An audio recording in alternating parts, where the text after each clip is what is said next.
60,000 to 1.5 lakh rupees. That's what it costs to purchase a decent mirrorless camera for your YouTube videos if you want to look professional. And if you're thinking about iPhone, so be prepared to spend anything around 50,000 to 1 lakh rupees. But what if I can tell you, if you can change this YouTube setup, not this setup, this scene into awesome YouTube studio using just your Android smartphone without investing a penny in lighting. Today I would answer the exact question. So is your smartphone enough to create a high quality YouTube videos? Buckle up because we are about to find out. So I'm using a Realme 5SE Android smartphone that cost me around 18,000 rupees and the camera quality is pretty good. I'm gonna start with the biggest lighting source that everybody has, which is the natural light.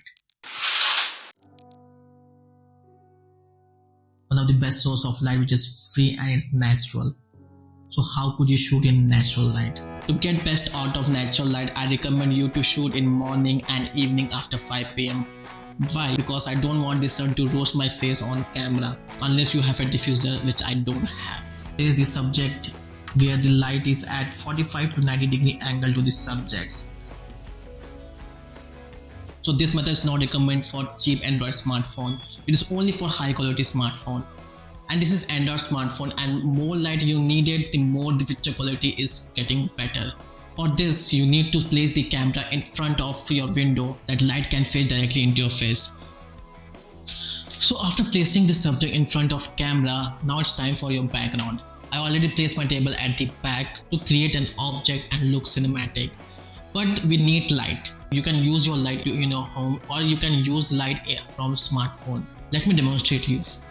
Take a transparent glass, use mobile torch and place it like this. And you can get this amazing light. Let me show you.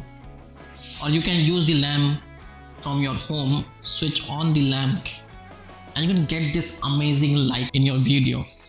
You can see the light here and the here, and it's create a cinematic look.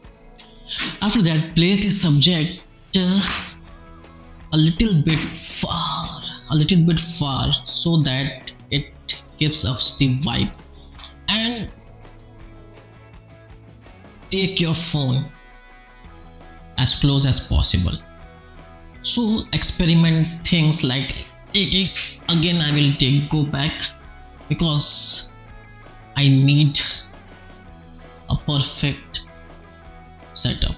So this setup you can use in your video. Don't you think this YouTube setup for beginner is good?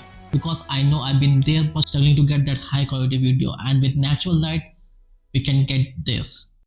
After understanding the setup of YouTube video, now it's turn to understand your software. So in this video, let's check out why YouTubers are moving from Premium Pro to DaVinci Resolve. What's the deal with that? Let's see.